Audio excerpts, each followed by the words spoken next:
In this video, we're going to introduce a family of functions called hyperbolic functions. They're closely related to both trig functions and exponential functions. Hyperbolic functions can be found in applied problems involving fluid dynamics, projectile motion, architecture, and electrical engineering, just to name a few. You'll notice that the hyperbolic sine, often called sinh for short, and the hyperbolic cosine, often called cosh for short, are defined here using exponentials. And above each one, we have the graphs. You can see, for example, in hyperbolic sine, if we take our blue exponential and our green exponential and add them up, we end up with the red graph, which is our hyperbolic sine. Similarly, if we take the green and blue graphs for hyperbolic cosine and add those up, we end up with the red graph, which is hyperbolic cosine. Before we get started with these, let's look briefly at the relationship between trigonometric and hyperbolic functions. From your previous work with trig functions, you know that the trigonometric functions sine and cosine are very closely related to the unit circle. As a matter of fact, if we take any point on the unit circle, we can define that point involving an angle in standard position, in this case call it t, going like this, and we know that the x value is the cosine of t, and the y value is the sine of t. We also know that if we take our unit circle and substitute cosine for x and sine for y, we get the Pythagorean identity. Cosine squared plus sine squared equals 1. For this reason, trigonometric functions are also known as circular functions. Now we can do something similar with hyperbolic cosine and hyperbolic sine, and as you may have guessed already, instead of being on the unit circle, hyperbolic cosine and hyperbolic sine are on the hyperbola, sometimes called the unit hyperbola as you see it here. Now if each point on this right-hand branch, if you will, of the hyperbola can be defined in terms of hyperbolic cosine and hyperbolic sine, that would mean that these two functions should satisfy x squared minus y squared equals 1. That is, hyperbolic cosine squared minus hyperbolic sine squared should equal 1. Let's go ahead and prove that first. So to prove this first hyperbolic identity, we're going to start with hyperbolic cosine squared x minus hyperbolic sine squared x. And we're going to replace each one of these with the definitions you see here. So in yellow, hyperbolic cosine, and in blue, hyperbolic sine. So we're going to need to square these numerators. Let's take one of them off to the side and make sure we do this right. So if we take e to the x plus e to the negative x and multiply it times itself. Multiplying here, we're going to get e to the 2x. Multiplying out here, we're going to get plus e to the x times e to the negative x. But we get that exact same product here, so we're going to have two of them. And finally, multiplying way back here, we're going to get plus e to the negative 2x. Now, we know that when we multiply e to the negative x and e to the x, we add the exponents, we get e to the 0, so those are really just 1. So now we have e to the 2x plus 2 times 1, which is 2, plus e to the negative 2x. So that's the numerator of the first one. And on the bottom, squaring the 2 gives us a 4. And for the second one, we're going to get pretty much the same thing, except for we're going to have a negative sign here. And that looks like this. When we subtract, we'll notice that e to the 2x will cancel with this e to the 2x. We'll notice that e to the negative 2x minus this e to the negative 2x will go away. And we'll be left with 2 minus negative 2 over 4, which of course is 4 over 4, which is 1. We've proven our first identity. Before we go on, you'll notice in this first box we have the definitions of our hyperbolic functions. Really, we have these two definitions, one for hyperbolic sine and one for hyperbolic cosine, and then the rest look more like identities that we've seen back in trigonometry. For example, the hyperbolic tangent is equal to the hyperbolic sine over the hyperbolic cosine. And then we have some familiar reciprocal identities, and the hyperbolic cotangent is the reciprocal of the hyperbolic tangent. Over here we have some hyperbolic identities, just a few to get a sense of how this stuff works. Here we have our even and odd identities. So hyperbolic sine is an odd function, hyperbolic cosine is an even function. We just proved the hyperbolic version of the Pythagorean identity here. And of course, there's this one that's similar to what we have in trig identities. Then we have hyperbolic identities involving sums, and we could come up with the same thing for differences. And then we have our double angle formulas for hyperbolics down here. Let's go ahead and prove this last one down below. The proof is kind of similar to what we did back in trigonometry when we were proving a double angle formula for cosine. But in this case, we're going to end up using this formula here. We're going to rewrite hyperbolic cosine of 2x as hyperbolic cosine of x plus x. And when we do so, we're going to take this part in green here and rewrite it as hyperbolic cosine of our first value, which is this x here, times the hyperbolic cosine of the second value, which is that x there. Plus, we do the same thing for our hyperbolic sine and back. And this proves pretty quickly. We just end up with hyperbolic cosine squared plus hyperbolic sine squared. And we've proved it. Moving on to derivatives of hyperbolic functions. So here we have the differentiation rules for hyperbolic functions. We're going to use them in this video. You do not need to memorize these for our class. We can prove each of these differentiation rules by going back to the definitions of hyperbolic sine or hyperbolic cosine and by using the different identities that we saw above. For example, if we look at the derivative of hyperbolic cosine, that's just taking the derivative of e to the x plus e to the negative x all over 2. We can pull out a 1/2 constant multiple. So we're just taking this derivative here. The derivative of e to the x is e to the x. The derivative of e to the negative x is e to the negative x, but then we have to use the chain rule to take the derivative of negative x, which gives us a -1, like that. And then, of course, bringing the 1/2 back in, we end up with the definition of hyperbolic sine. The derivative of hyperbolic sine is proved the same way, and then we can get all the others by using the different identities that we saw above. So with part A, you'll notice that we have hyperbolic sine squared. You will notice some similarities with our derivatives of trig functions, right? We know that the derivative of sine is cosine, and so in this case, the derivative of hyperbolic sine is hyperbolic cosine. This guy, though, is a little bit different, right? Because we're used to the derivative of cosine being negative sine, but when we're dealing with hyperbolics, it turns out that the derivative of hyperbolic cosine is equal to positive sine. The rest have similarities with what we've done with derivatives of the other trig functions. Of course, you'll notice that there is a sign issue here that is different from what we did with the derivative of secant. So, looking at the first one, we've got hyperbolic sine squared x. That means that we have the hyperbolic sine, just like we do with regular sine, the whole thing being squared. So when we go to find f prime of x, we're going to first use the power rule, put the 2 down in front.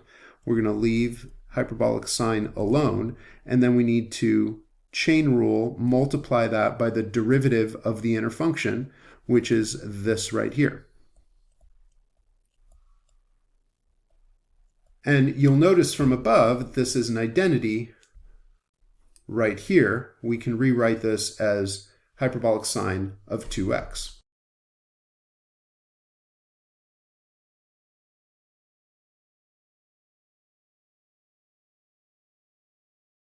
Part B, y equals x hyperbolic sine of x minus hyperbolic cosine of x.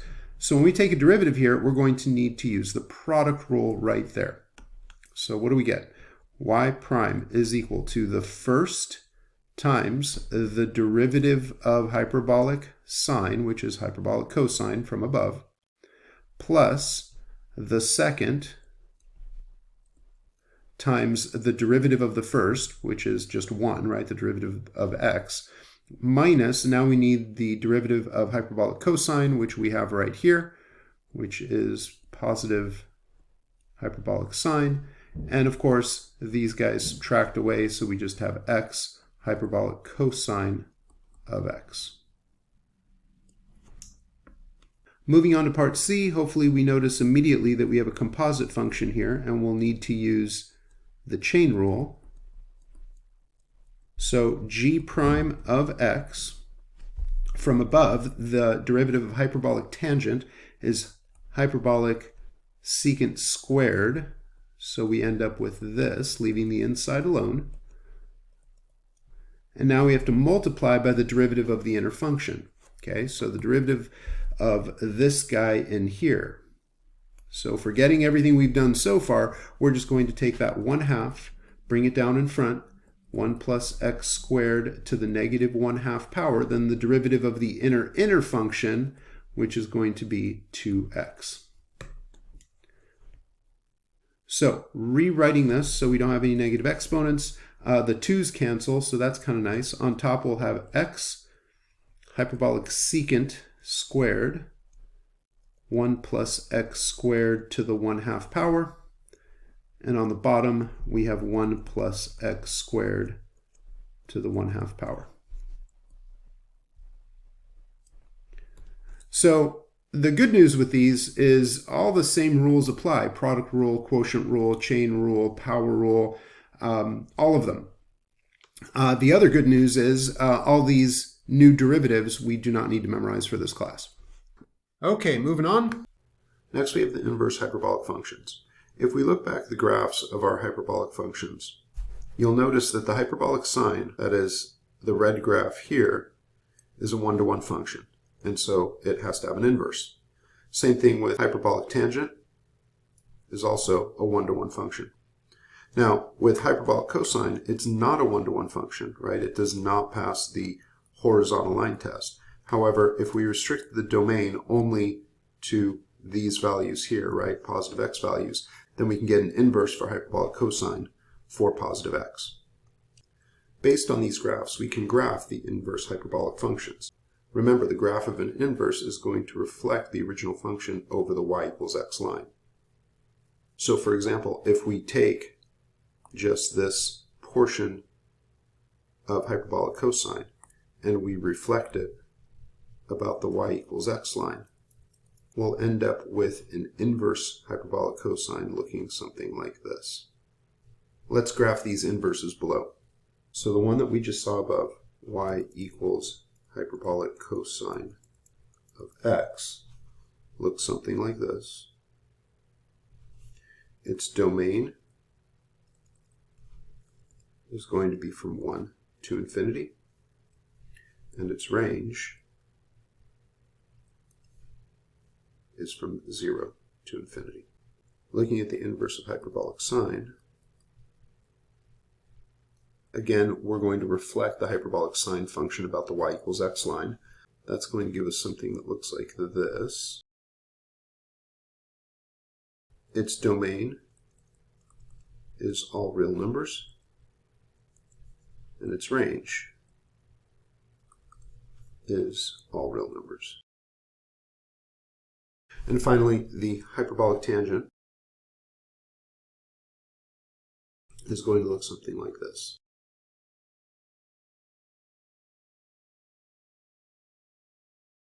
Its domain is negative 1 to 1, and its range is negative infinity to infinity. The remaining inverse hyperbolic functions can be defined in a similar way, but we'll leave those for now. So just as the hyperbolic functions can be defined in terms of exponentials, it would make sense that the inverse hyperbolic functions can be defined in terms of logarithms. In example 3, we'll just go ahead and show this one right here. First, let y equal hyperbolic sine inverse of x.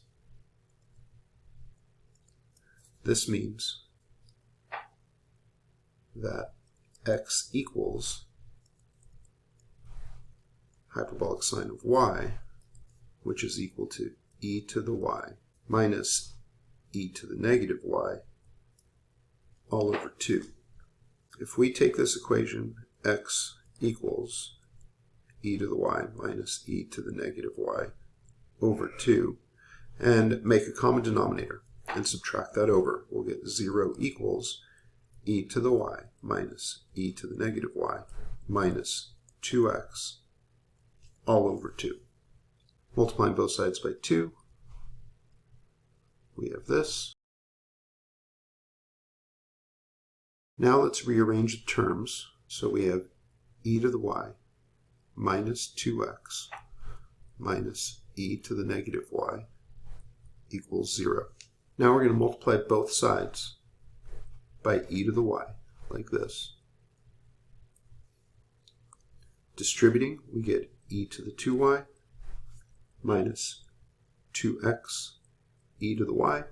And multiplying here, we're going to add exponents, and we're just going to get minus 1. And of course, 0 on the right-hand side.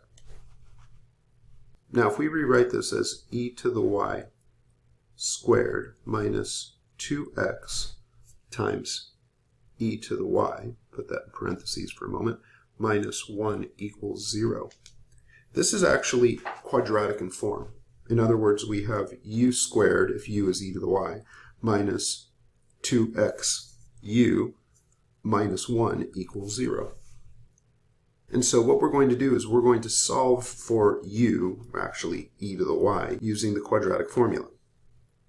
So what we have is e to the y is equal to negative b, this is our b here, right, that negative 2x, so negative b is going to be a positive 2x, plus or minus the square root of b squared, well that's going to be a 4x squared when we square negative 2x, minus 4 times a, we've got a 1 in front of the e to the y squared, so again that's minus 4 times a times c, which is negative 1, all over 2 times a. So that gives us e to the y equals 2x plus or minus the square root of 4x squared plus 4 all over 2. We can take a 2 out. So we have e to the y is equal to 2x plus or minus 2 root x squared plus 1 over 2. We can cancel 2's. E to the y equals x plus or minus the square root of x squared plus 1. And notice that e to the y is always greater than 0. But x minus x squared plus 1 is less than 0, right? Because x squared plus 1 is always a positive value. And it's going to be larger than x when we take the square root. So x minus a quantity larger than x is going to be negative. So we only have the positive e to the y equals x plus the square root of x squared plus 1. Taking the ln of both sides, we'll end up with y on this side and ln of x plus the square root of x squared plus 1. And as we saw way back here, y is equal to inverse hyperbolic sine. So we get the inverse hyperbolic sine equals ln of x plus the square root of x squared plus 1. So now that we have our inverse hyperbolic functions, we can take their derivatives. We'll go ahead and show this one in example 4. From the previous page, we know that the inverse hyperbolic cosine is equal to the ln of x plus the square root of x squared minus 1. So, if we want to take the derivative of the inverse hyperbolic cosine, we're just going to take the derivative of the ln of x plus the square root of x squared minus 1. taking the derivative of the ln, we're going to have 1 over x plus x squared minus 1 to the half power. Then we have to multiply by the derivative of the inner function. So that's going to be the derivative of this here in yellow. And so we're going to get the derivative of x is 1 plus, we have x squared minus 1 to the half power, so we're going to get 1 half x squared minus 1 to the negative half power. Derivative of the inner function is going to be 2x.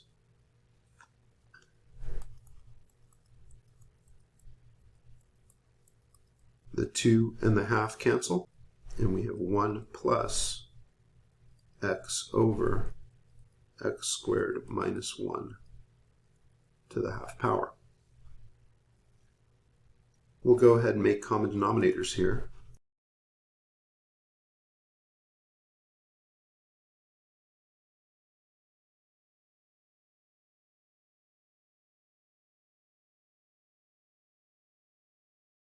Then we get more cancellation as x plus the square root of x squared minus 1 cancels off on top and bottom. And we're left with 1 over the square root of x squared minus 1. So there's the derivative of the inverse hyperbolic cosine. Moving on to 2 more derivatives. Example 5, differentiate each of the following. So for part A, we'll be taking the derivative of inverse hyperbolic secant, which will be this one in green. And notice that we have a composite function, so we'll have to use the chain rule. So the derivative of the inverse hyperbolic secant is going to be e to the negative x in the denominator times the square root of 1 minus e to the negative x squared times the derivative of e to the negative x, which is going to be e to the negative x times negative 1, like that. So we have these two negatives, so we get e to the negative x in the numerator, e to the negative x in the denominator times this quantity. Of course, we can square the e to the negative x to get e to the negative 2x. This will give us 1 over the square root of 1 minus 1 over e to the 2x. Making a common denominator, we'll have 1 over the square root e to the 2x, like this.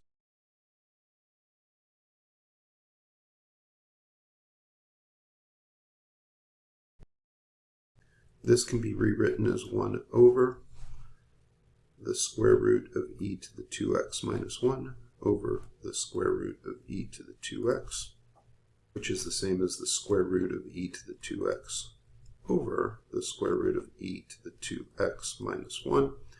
And finally, on top, we can take the e to the 2x out of the root to get just plain e to the x. And we have it.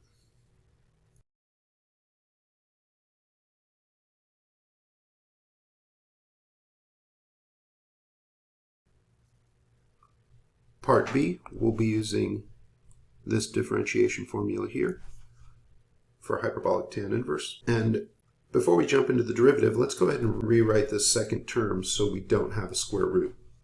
So we have y equals x hyperbolic tan inverse of x.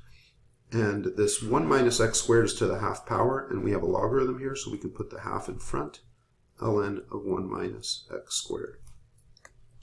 So in yellow, we're going to have to use the product rule. So we have y prime is equal to the first times the derivative of the second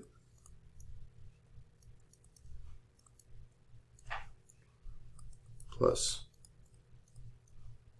the second times the derivative of the first. Derivative of x is just 1. So there's our product rule. Plus, taking the derivative of the ln, we're going to have 1 minus x squared in the denominator, and the derivative of the inner function is negative 2x.